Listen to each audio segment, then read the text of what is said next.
Este es el que presentamos ayer, a partir de los gobiernos de la transformación. Más hospitales, 7,404 camas, comparado con 3,900, con 5,300. Y nosotros vamos a hacer 9,139. Vamos con trenes. Este sí está. Calderón, 65 kilómetros y concesionados. Peña, 187 kilómetros. Andrés Manuel López Obrador, 1,736 kilómetros. Nosotros queremos hacer más que eso, pero hoy nos vimos en el escenario bajo. Por lo menos vamos a hacer 2,377 kilómetros. Públicos, porque aquí es concesión, aquí no, aquí son trenes públicos. Sí hay diferencia, ¿no? ¿Y de dónde salen los recursos? Porque aquí no había.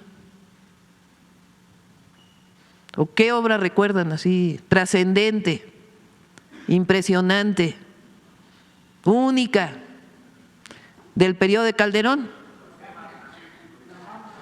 Media barda de una refinería, la estela de la corrupción, la suavicrema. ¿Qué más? De Peña, ¿qué obra recordamos?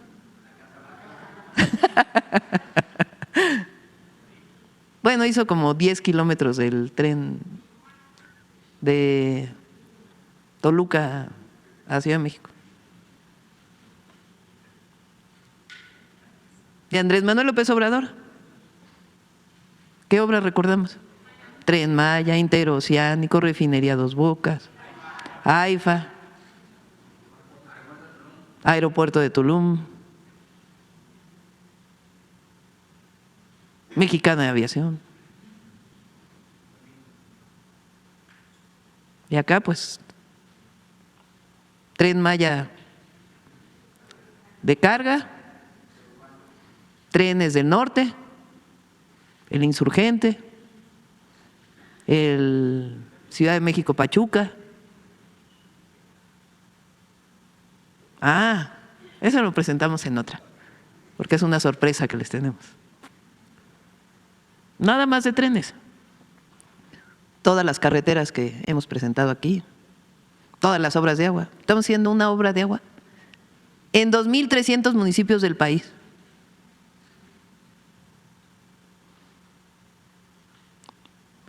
La honestidad da resultados. Bueno, les quiero presentar otra cosa. Está muy buena también. Va. Ayer salió un documento. Se llama Índice de Paz México 2026, identificación y medición de los factores que impulsan la paz. ¿De quién es este documento? Ahí está, el Instituto para la Economía y la Paz. Espera. Índice de Paz México 2026, ahí está donde lo pueden encontrar. Son distintas instituciones que hacen, nacionales y extranjeras, que hacen el resultado. Bueno, un panel independiente de expertos, no partidista y sin fines de lucro, tiene su sede en Sydney, Australia, con oficinas en Nueva York, La Haya, entre otros. Adelante. Así dice. En 2025 la paz en México mejoró un 5,1%, lo que representa la mejora más significativa en la paz en al menos una década. Esta mejora es la mayor en la historia del índice de paz en México. Esta mejora también representa el 6º año de avance, 2019, 20, 21, 22, 23, 24, 25, tras 4 años de deterioros sustanciales, 2015, 16, 17, 18. ¿Traes más? Adelante.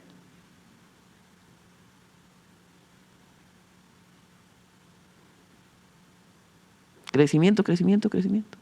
Disminución, 2025, la mayor caída. O sea, más paz, más seguridad. Reconocido internacionalmente. A ver qué va a decir Loret de Mola.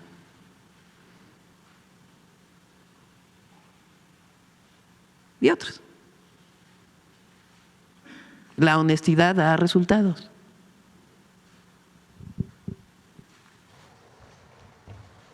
Ahora sí.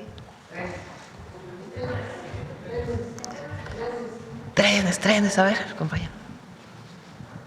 Gracias, Presidenta. Máximo Allende, reportando para Subjetivo MX. Presidenta, ahora que nos mostraba la gráfica de cómo ha crecido, cómo ha incrementado la construcción de vías férreas, uno de los problemas que trae construir estos trenes, según algunos urbanistas, es que justamente ahora las personas tienen una modalidad de transporte asequible, rápida y segura, que nos trae a las grandes ciudades, pero que nos regresa a nuestras comunidades marginadas, sin luz, sin agua, sin desarrollo urbano.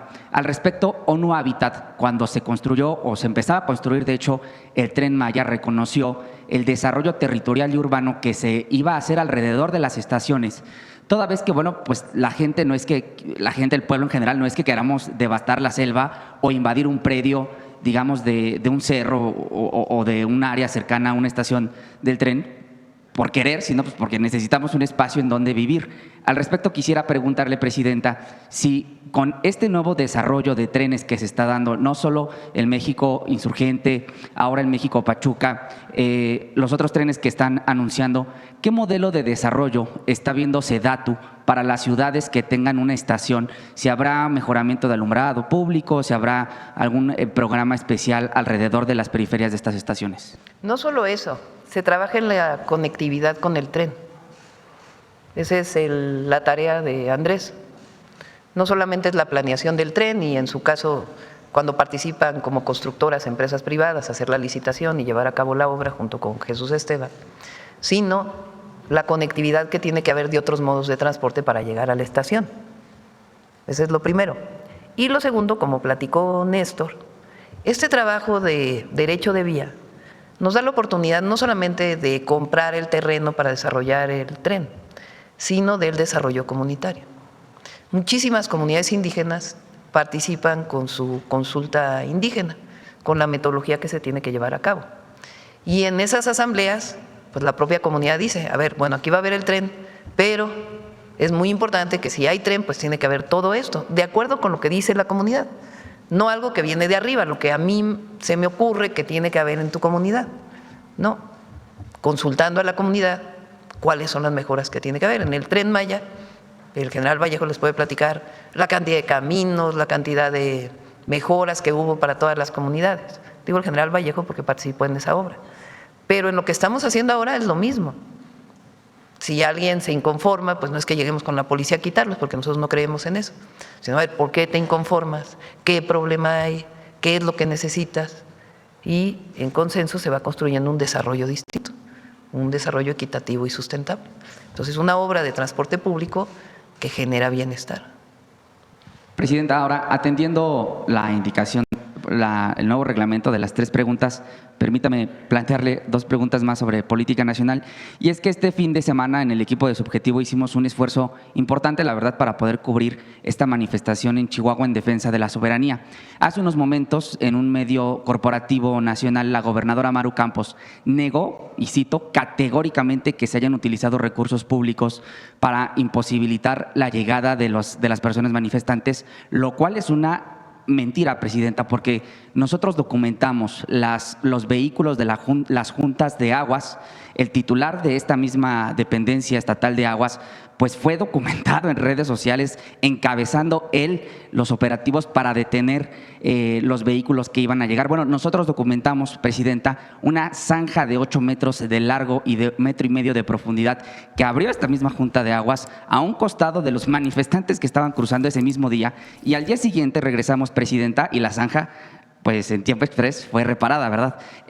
Dice la gobernadora que niega categóricamente que se hayan utilizado recursos públicos, pero lo grave, presidenta, y esta es mi pregunta, es que en esos operativos comandados por el titular de la Secretaría de Aguas, o la dependencia de Aguas Estatal, se le pedía a los nacionales, a las personas manifestantes, a los mexicanos, su credencial de elector para verificar que eran personas de Chihuahua.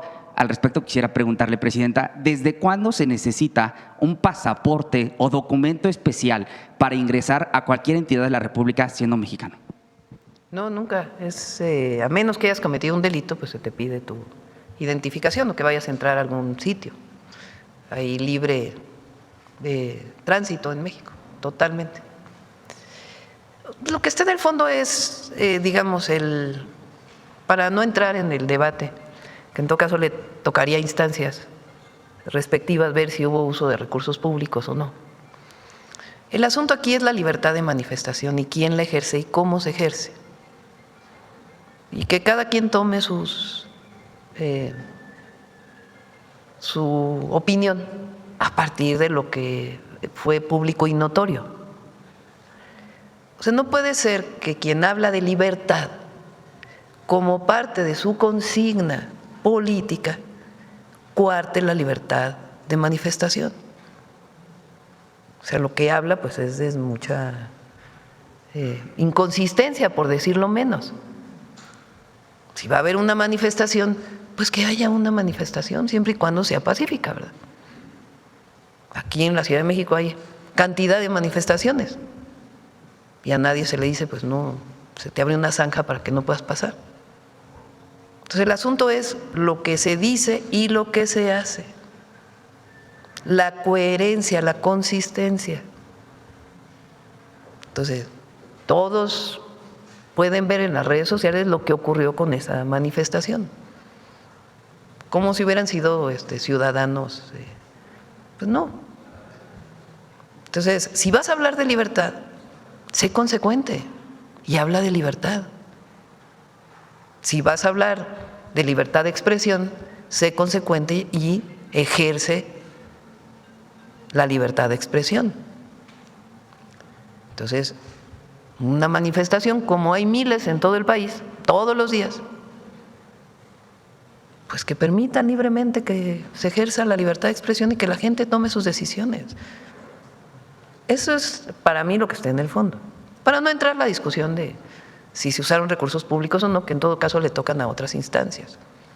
Son los proyectos que representamos y cómo se ejerce el poder. Nosotros ejercemos el poder de manera democrática. La libertad no es una palabra, es algo que se ejerce desde la ciudadanía y también se impulsa desde el poder. Entonces eso es en todo caso lo que la ciudadanía debe analizar, más allá de algún uso que tienen que analizarlo las autoridades correspondientes. Sí, presidenta, en Subjetivo hicimos la cobertura de inicio a fin de esta manifestación y lo único violento que logramos lamentablemente documentar fue la recepción violenta de Ariadna Montiel en el aeropuerto, donde hubo empujones, hubo pues jaloneos, hubo improperios lanzados en contra de ello y bueno, de ello no vimos mucho en la prensa nacional. Ahora, permítame, presidenta, plantearle mi última pregunta, que es otro caso de la hipocresía de la oposición, porque en la fracada visita de la señora Ayuso en el equipo de investigación de Subjetivo investigamos o nos dimos a la tarea de investigar pues cuánto costó la medalla que le entregaron, medalla de presuntamente oro que le entregó el Estado de Aguascalientes, Congreso y Ayuntamiento, y en ello nos encontramos, presidenta, que para este 2026 el actual gobierno municipal de Aguascalientes le fijó 476 millones de pesos a un proyecto señalado de fantasma con la empresa Next Energy, un contrato firmado por la entonces alcaldesa Teresa Jiménez, hoy gobernadora en 2020. Este contrato, presidenta, implica pagarle 13,000 millones de pesos a esta empresa durante 25 años con participaciones federales y municipales, generando pues un esquema de endeudamiento brutal para el ayuntamiento.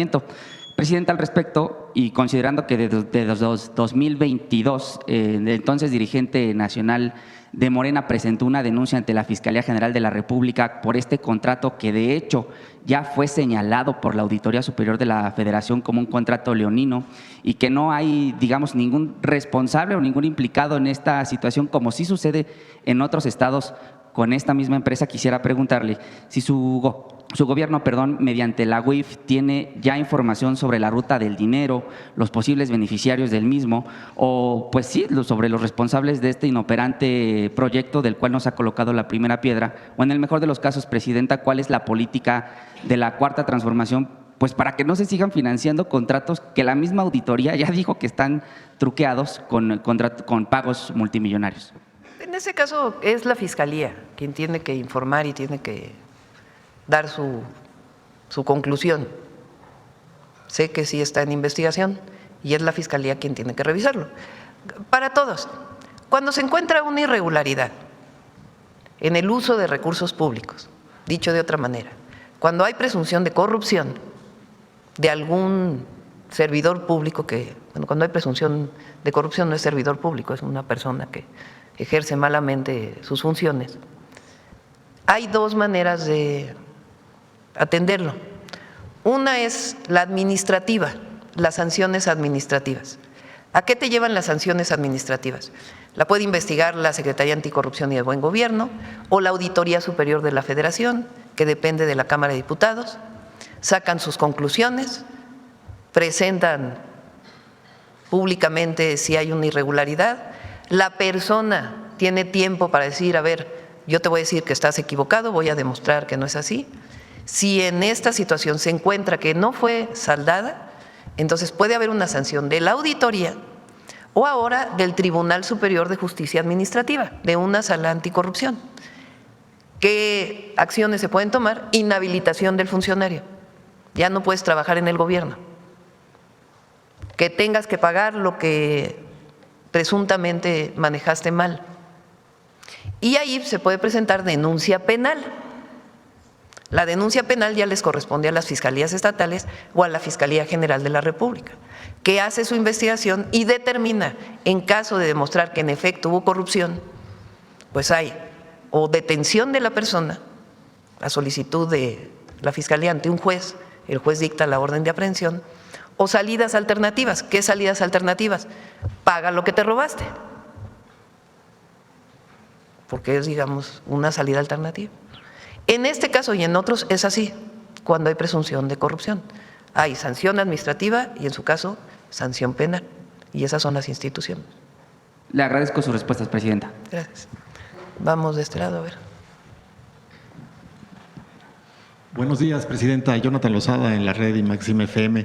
Esta gráfica que nos ha presentado este índice que estos organismos, esta agrupación de organismos presentan con relación al índice de la paz en México 2025, pues es muy revelador. Lo que vemos nos muestra puntos, yo creo que muy claros de reflexión para México en tanto a cómo se ha percibido de manera positiva el avance por la paz tras años de deterioro, que además puntualiza muy bien tales años. Aquí se ha expuesto ampliamente a través del Gabinete de Seguridad cómo el trabajo que se ha hecho, por ejemplo, en la disminución de la tasa de homicidios ha sido relevante hasta con cifras que superan el 22% en 2025, de acuerdo a lo establecido. Pero mi pregunta en ese sentido es, ¿atribuye usted que este trabajo en el tema del combate a la inseguridad y la estrategia de seguridad podría ser uno de los puntos claves para llegar a esta percepción? Es la estrategia. Este documento reconoce que con la llegada del presidente López Obrador cambió la tendencia. Lo primero, de todos los años previos de deterioro de la paz en México, a partir de la llegada del presidente López Obrador, comenzó a construirse la paz. Y que ahora, en un año de que entramos, o a un año de que entramos, es la mejora mayor que ha habido de todos los últimos años. ¿Qué quiere decir eso? Que hay resultados, que la estrategia que diseñamos da resultados. Lo voy a poner de otra manera. En el periodo de Calderón, por más que digan lo que digan, y hay que seguirlo diciendo, se siguió una estrategia. Número uno, de dejar entrar a las agencias estadounidenses a que trabajaran abiertamente en México. Participaban en los operativos. Los informaba el embajador. Y el objetivo fue la guerra. Como una estrategia que le llamas guerra, va a construir paz. Así tan lógico como eso. La guerra contra el narco no era para construir la paz, era para hacer guerra. Tan fue así que se pasó de 27 homicidios diarios a más de 70 homicidios diarios en 6 años. ¿Qué dejó ese periodo? Sangre, dolor, 2 secretarios de gobernación que todavía no sabemos qué pasó, entrada de las agencias estadounidenses, injerencismo, pero no se construyó la paz, se hizo guerra. Digo, para todos aquellos que dicen que es muy bueno que las agencias estadounidenses participen o que se le ponga el logotipo de una policía extranjera a una policía nacional o municipal. Porque es como una cosa es decir, a ver, nos vamos a reunir, vamos a trabajar conjuntamente, a ver cómo colaboramos, y otra cosa es abrirle la puerta de tu casa para que empiece a hacer la comida, se apropie de tu cocina, de tu sala, de tu comedor, y te empiece a dictar órdenes desde tu casa. Así de tranquilo, abierto y claro es. Porque no, cuando le abres la puerta de la casa a un gobierno extranjero para que desde aquí ordene qué se tiene que hacer, pues le estás dando las llaves de la casa, ¿no? Muy distinto a que digas, a ver, vamos a reunirnos allá en un lugar, o te invito a mi casa, nos reunimos, aquí planeamos, pero tú desde tu casa haces tus operaciones y yo desde la mía. Y a veces voy a tu casa y allá nos reunimos y coordinamos, y luego ya cada quien se va a su casa a hacer su parte. No, aquí un gobierno estatal le abrió la puerta. El gobierno de Calderón les abrió la puerta. No es que llegan a decir, a ver, yo con todo respeto te voy a ayudar. No, esa es la historia de las agencias de Estados Unidos en el mundo entero. Llegan a apoderarse de la casa. A decir, bueno, ahora ya yo mando, yo te voy a decir, a ver, tú para acá, tú para allá, tú. No, eso no. Nos coordinamos, acordamos, nos reunimos, pero cada quien desde su casa. ¿Quién es nuestra casa? México. Y en nuestra casa manda el pueblo, no mandan otros. Entonces el objetivo es el injerencismo, la subordinación, la decisión desde fuera de la política, pero además no dio resultados. No se construyó paz, se hizo guerra. Fue a costa de la sangre de las y los mexicanos.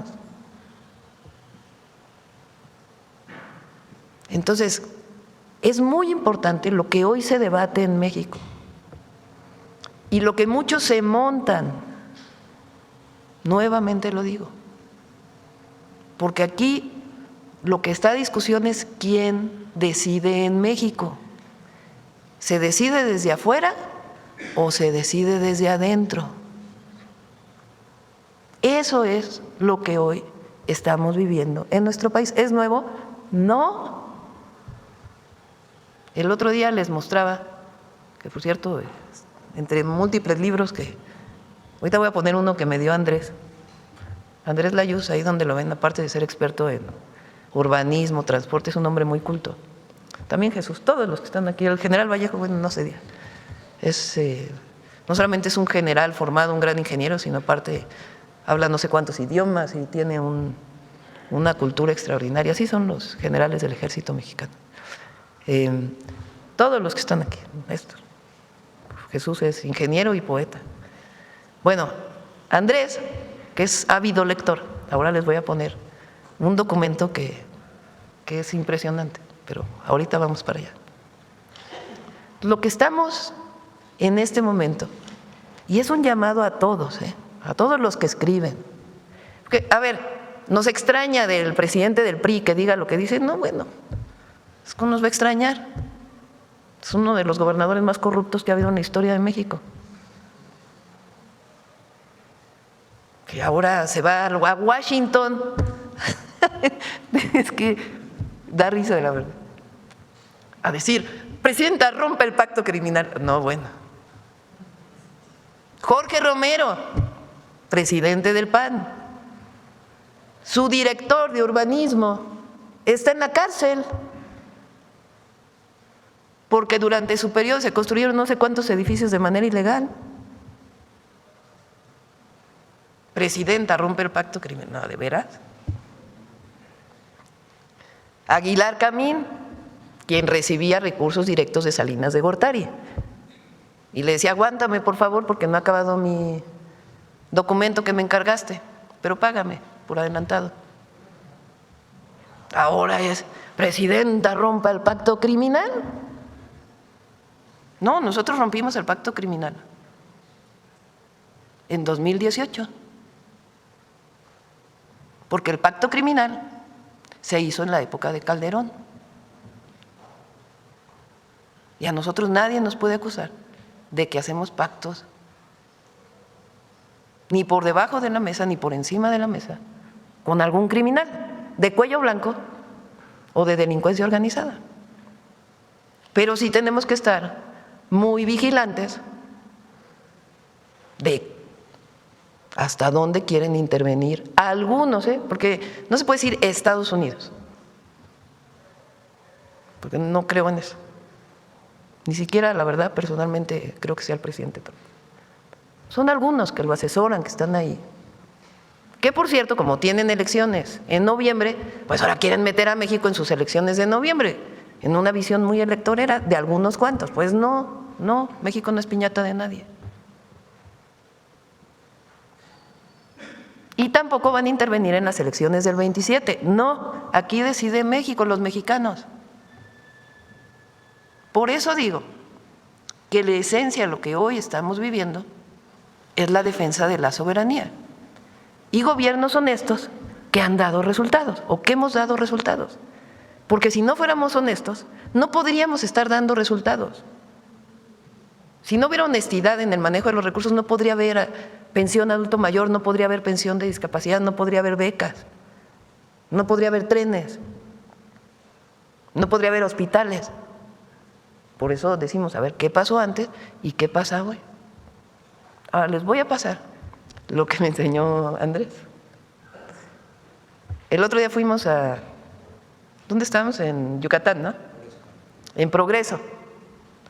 Y nos invitó a comer el almirante secretario, porque fuimos a revisar las vías del Tren Maya de carga.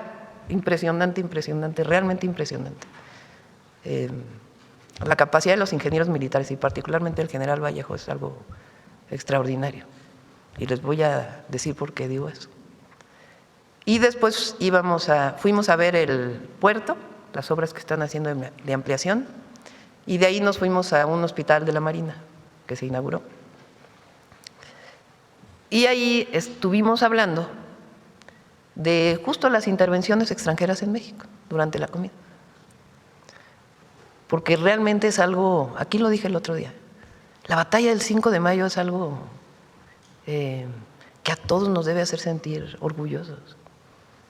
Un ejército apenas vestido, con indígenas de la Sierra de Puebla, con un general patriota único, el general Zaragoza, y vence al ejército más poderoso del mundo.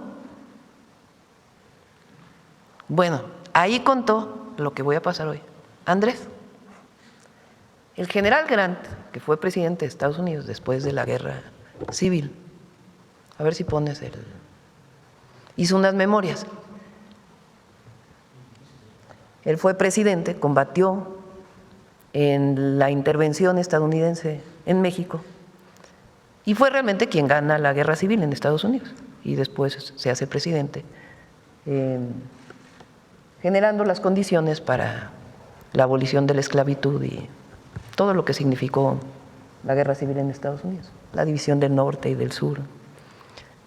Porque ya en otra ocasión se puede platicar de las implicaciones que tuvo la anexión del territorio nacional y las razones que generaron también parte de la guerra civil en Estados Unidos.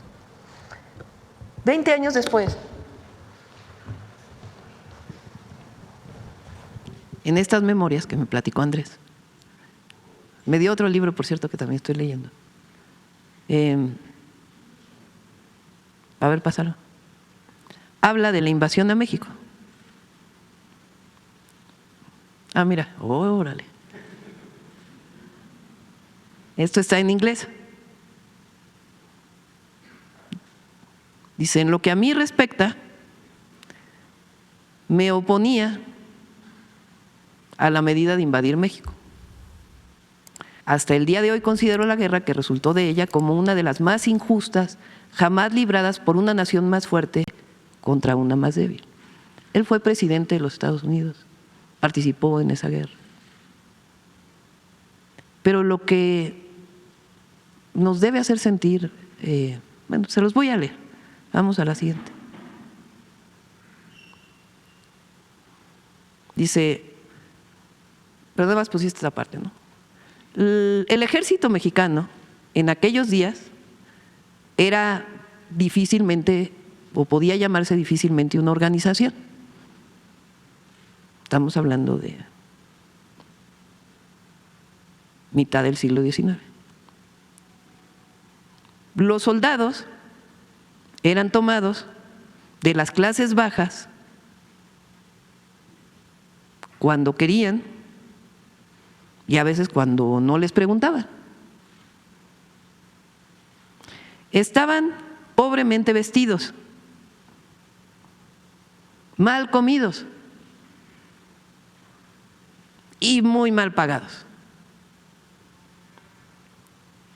Los oficiales de los grados más bajos pues eran muy poquito superior a los soldados.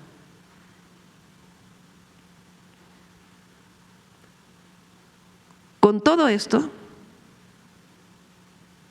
he visto actos de valentía realizados por algunos de estos hombres, tan notables como nunca los he visto con otros soldados.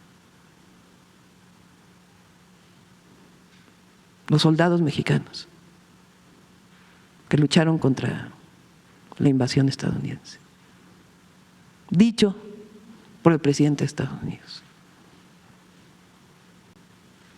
Después dice que ahora México tiene un mejor ejército, ya 20 años después. Vean el orgullo. Yo no sé ustedes, pero esto a mí me dice lo que somos. ¿Por qué tenemos que confiar en nosotros, en nuestra historia, en nuestra valentía? Lo que somos las mexicanas y los mexicanos, que en las peores condiciones, frente a una invasión de un ejército muy poderoso, el general que iba al mando dijo, nunca he visto tanta valentía. Lo que pasa es que hay unos mexicanos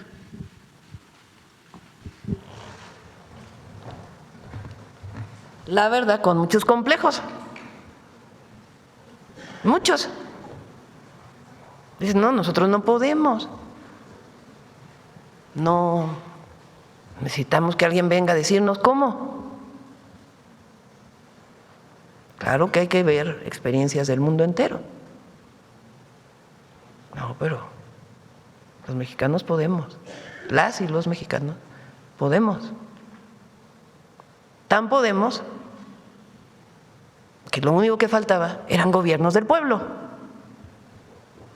porque fueron 36 años de gobiernos de la oligarquía, de gobiernos de unos cuantos, de gobiernos entreguistas, de gobiernos que veían en el exterior el gran ejemplo y que se les olvidó el pueblo, nuestra historia, nuestra grandeza. No, llegó la dignidad a gobernar. ¿Quién nos da esa dignidad? El pueblo, nuestra historia.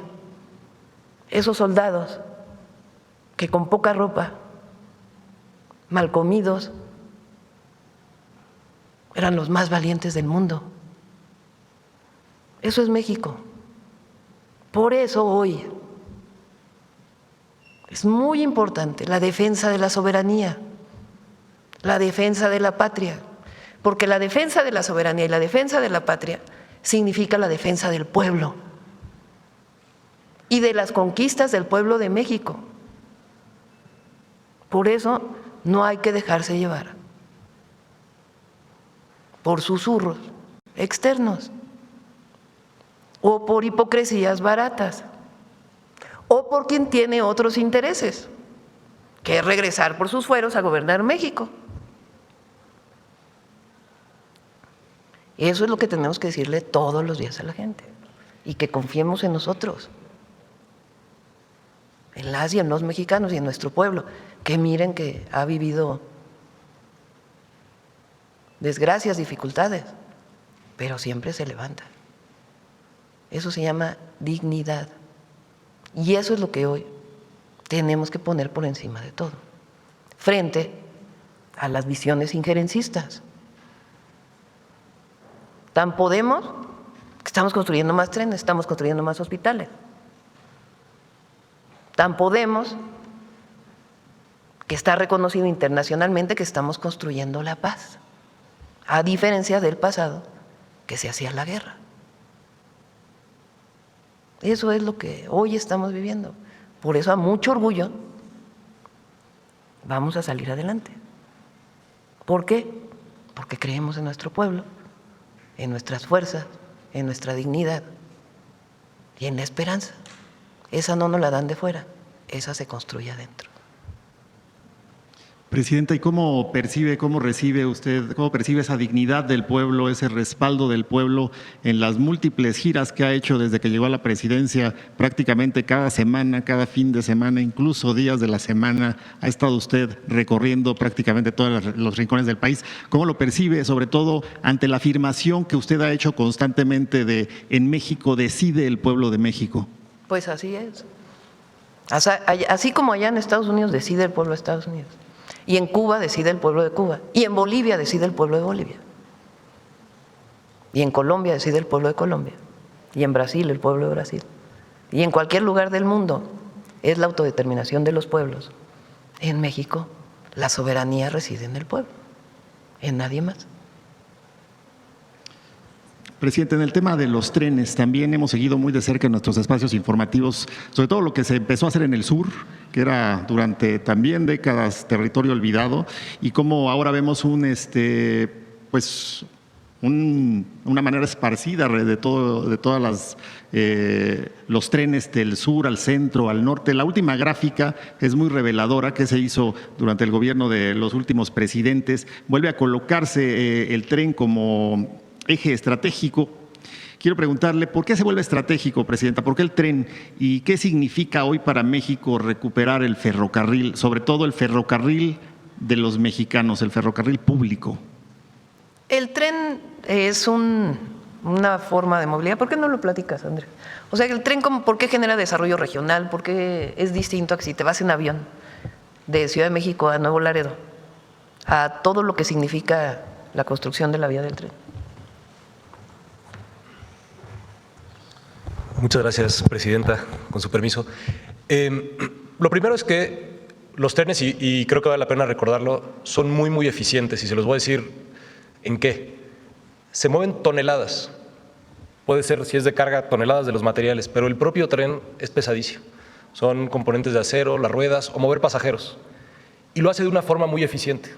En términos energéticos, es de los modos de transporte más eficientes que tenemos porque piensen que la rueda del tren toca el riel en tan solo unos milímetros. Y en esos milímetros, con muy poca fricción, se pueden mover todas esas toneladas. Si lo contrastamos, por ejemplo, con el autotransporte o con los vehículos particulares que conocemos, ligeros, el contraste, piensen nada más en la fricción que genera la rueda.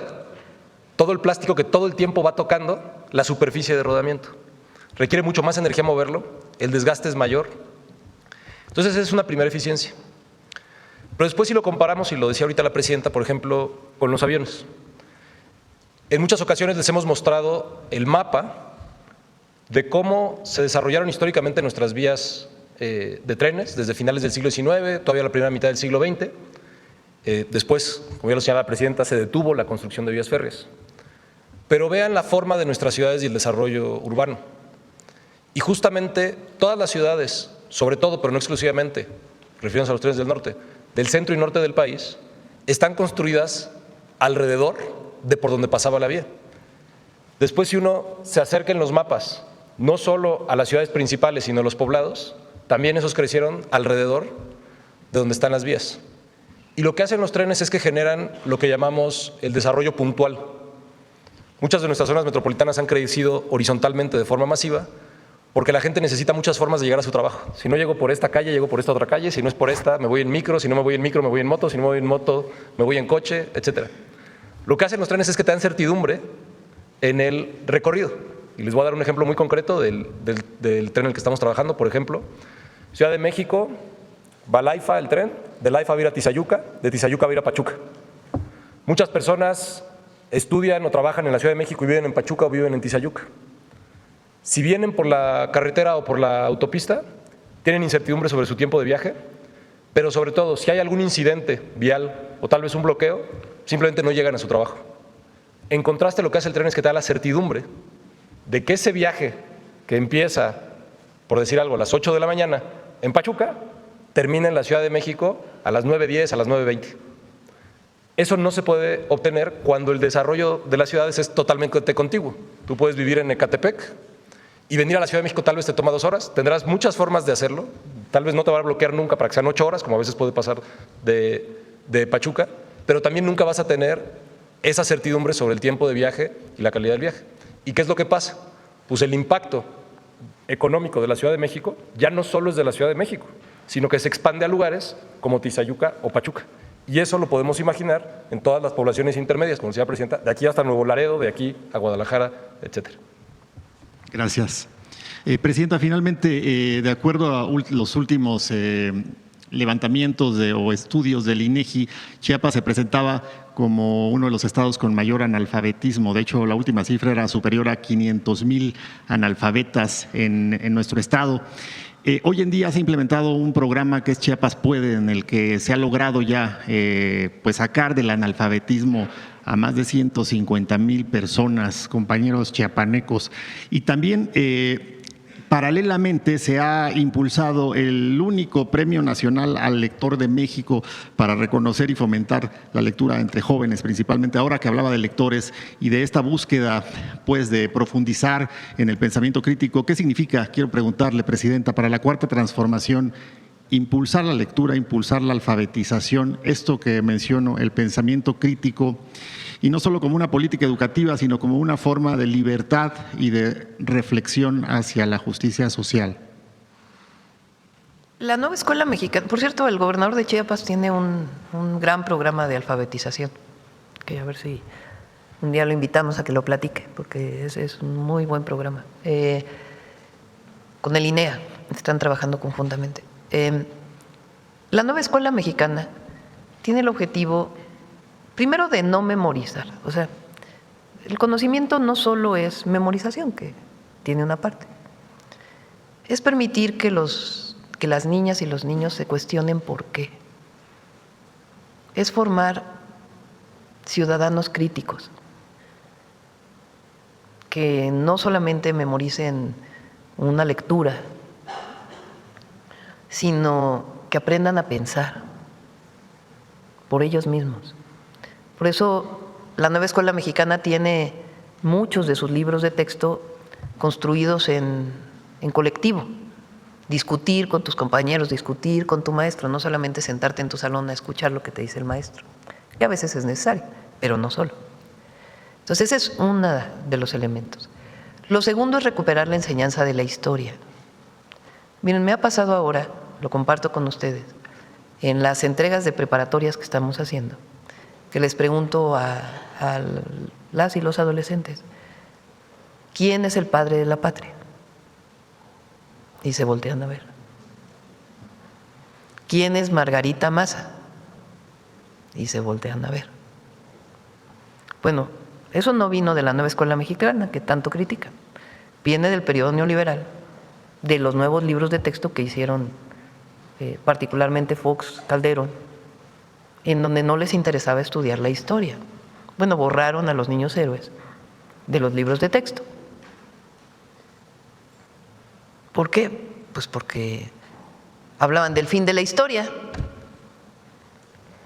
como si no fuera importante en la constitución de un ciudadano, de una ciudadana, conocer su historia. Pues si no, ¿de dónde venimos? Entonces, la nueva escuela mexicana tiene ese objetivo, además de la comprensión de lectura, y todo es perfectible, porque los libros de texto pueden ser perfectibles, los planes de estudio pueden ser perfectibles, pero es una visión distinta. Que la niña, el niño aprenda a pensar, a cuestionarse su realidad, que aprenda de la democracia en el ejercicio y en el conocimiento.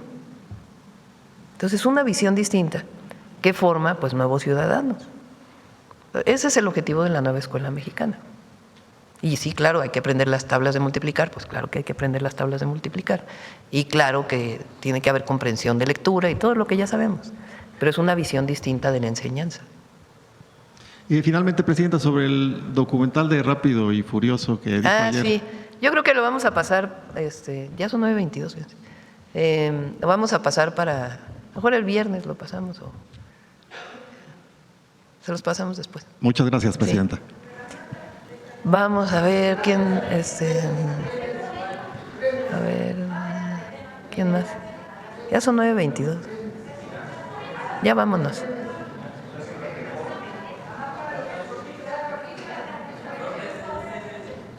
Vámonos.